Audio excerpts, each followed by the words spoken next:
Hi friends, मी doctor आनंद खवणेकर. सुस्वागतम. स्वागत करतो तुमचं आज एका नवीन भागामध्ये. त्याचं नाव आहे डायबिटीस मेलायटिस. मराठीमध्ये आपण त्याला मधुमेह म्हणतो. आज मी थोडक्यात तुम्हाला मधुमेहाबद्दल माहिती सांगणार आहे. बऱ्याच जणांना डायबिटीस हे नाव ऐकल्यानंतर असं वाटतं की आमच्या रक्तामध्ये साखर वाढले किंवा साखर खाल्ल्यामुळे डायबिटीस होतो. पण हे पूर्णतः चुकीचं आहे. आज मी तुम्हाला शास्त्रोक्त पद्धतीने डायबिटीस का होतो, त्याची कारण मीमांसा काय आहे ते तपासून पाहूया. तर डायबिटीस हे एक डिसऑर्डर आहे. डिसऑर्डर म्हणजे काय?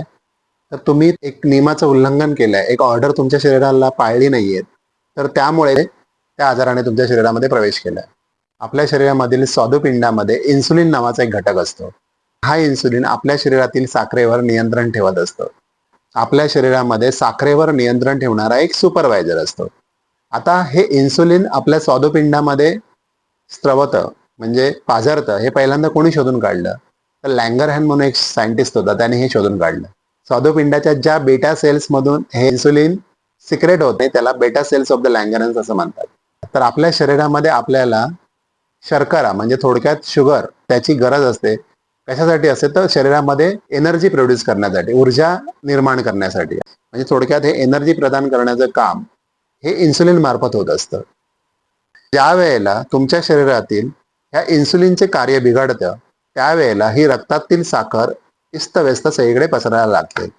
आज आपण डायबिटीस झाला किंवा रक्तामधील साखर वाढली असं म्हणतो. डायबिटीस हा कोणत्या प्रकारचा आहे? तर 3 प्रकार आहेत. एक आहे type 1 diabetes mellitus, type 2 diabetes mellitus आणि तिसरा आहे gestational diabetes mellitus. Type 1 diabetes mellitus म्हणजे तुमच्या घराण्यामध्ये कोणाला तरी डायबिटीस आहे म्हणून तुम्हाला झालाय. त्याला आम्ही अनुवंशिकताने झालेला किंवा हेरिडेटरी फॅक्टरने झालेला, जेनेटिकली झालेला डायबिटीस असं सुद्धा म्हणतो. आणि हा पूर्ण बरा होत नाही.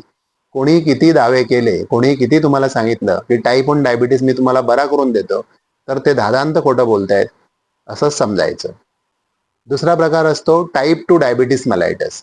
टाइप 2 डायबिटीस मेलाइटस हा तुमच्यापासून सुरू झालेला असतो, म्हणजे तुम्ही त्याचे जनक असता.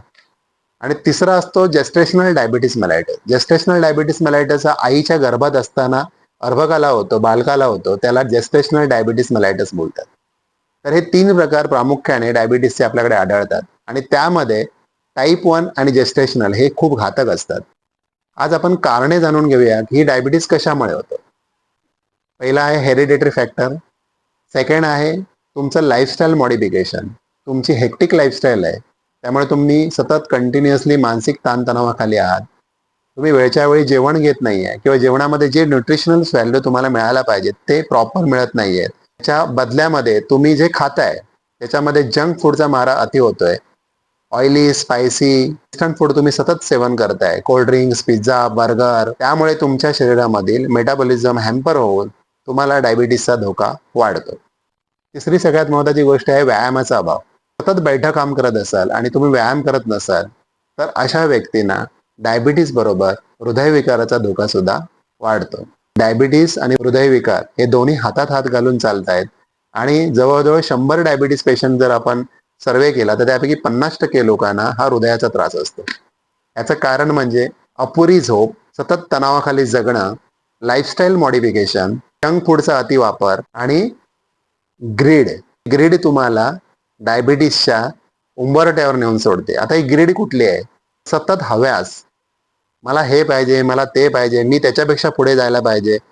त्याला जे मिळालंय त्याला मला मिळालं पाहिजे. माझ्या शेजाऱ्याने गाडी घेतली मला पाहिजे. हा जो हव्यास असतो, कंटिन्युअसली तुमच्या डोक्यामध्ये तो हव्यास असतो. एक ग्रीड असते. ती ग्रीड तुम्हाला तुमची लाईफस्टाईल हेक्टिक बनवतो.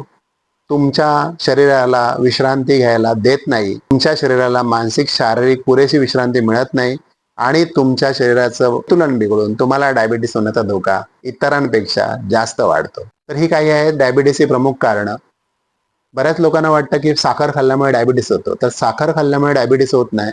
तर डायबिटीस झाल्यानंतर जर तुम्ही साखरेचं अतिसेवन केलात तर तुमच्या रक्तामधली साखरेची पातळी नेहमी वाढलेली मिळते आणि त्यामुळे तुमच्या पेशींवर त्याचा परिणाम होऊ शकतो. डायबिटीसमध्ये कोणकोणत्या ऑर्गन्सवर जास्त परिणाम होतो? तर डायबिटीसमुळे सगळ्यात जास्त परिणाम तुमच्या किडनीवर, लिव्हरवर, डोळ्यांवर आणि स्किनवर होतो. लवकरात लवकर डॅमेज होण्याची प्रोसेस चालू होते. आता ह्यापासून वाचण्यासाठी तुम्हाला काय करायचं आहे हे आपण पुढील भागात बघूया. तुम्हाला जर हे माझे वैद्यकीय माहितीपूर्ण व्हिडिओ आवडत असतील आणि मी जे हे सोप्या, साध्या, सरळ, सुटसुटीत भाषेत तुम्हाला समजावून सांगतोय ते तुम्हाला आवडत असेल तर माझ्या डॉक्टर आनंद भाऊ या यूट्यूब चॅनेलला सबस्क्राईब करायला आणि शेअर करायला विसरू नका.